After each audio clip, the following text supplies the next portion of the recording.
இப்போலாம் வந்து பார்த்தீங்கன்னா ட்ரெண்டிங்காக ஐம்பொன் தான் போயிட்டு இருக்கு. இதனுடைய விலை வந்து பார்த்தீங்கன்னா ரூ. 875 தான். அடுத்து இது வந்து பார்த்தீங்கன்னா செயின் நட்டிகை. இதில் உங்களுக்கு டாலரில் வந்து அன்னை வச்சு வந்திருக்கும். இதனுடைய விலை வந்து பார்த்தீங்கன்னா ரூ. 575 தான். இது எல்லாமே வந்து பார்த்தீங்கன்னா ஹேண்ட்மேடு தான். இது உங்களுக்கு சோக்கர் டைப்பில் வந்திருக்கும். இதனுடைய விலை வந்து பார்த்தீங்கன்னா ரூ. 1050 தான்.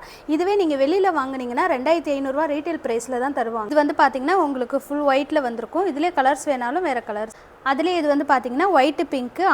1335 வரும். இது வந்து பார்த்தீங்கன்னா உங்களுக்கு டபுள் லைனில் வந்திருக்கும். இதனுடைய விலை வந்து பார்த்தீங்கன்னா ரூ. 1030. இது வந்து பார்த்தீங்கன்னா முத்தும் கிரீன் கலர் ஸ்டோன் வச்சும் வந்திருக்கும். இதனுடைய விலை வந்து பார்த்தீங்கன்னா ரூ. 1710. இதனுடைய விலை வந்து பார்த்தீங்கன்னா ரூ. 780 வரும். இது உங்களுக்கு லூஸ் டைப்பில் வந்திருக்கும். இதில் வந்து பார்த்தீங்கன்னா டாலரில் லக்ஷ்மி வச்சு வந்திருக்கும். இதனுடைய விலை வந்து பார்த்தீங்கன்னா ரூ. 1330 தான். இது வந்து பார்த்தீங்கன்னா கொஞ்சம் உங்களுக்கு லாங்காக வந்திருக்கும். இதுவும் லக்ஷ்மி வச்ச டாலர் தான். அதுலேயே கொஞ்சம் பெருசாக வந்திருக்கும். இதில் வந்து பார்த்தீங்கன்னா உங்களுக்கு சைடில் அன்னம் வச்சு வந்திருக்கும். கீழே வந்து பார்த்தீங்கன்னா தாமரை டாலர் வந்திருக்கும். இதனுடைய விலை வந்து பார்த்தீங்கன்னா 1365. இது வந்து பார்த்தீங்கன்னா ரூ. 2245 தான் வரும். இது எல்லாமே உங்களுக்கு ஹோல்சேல் ப்ரைஸில் தரும்.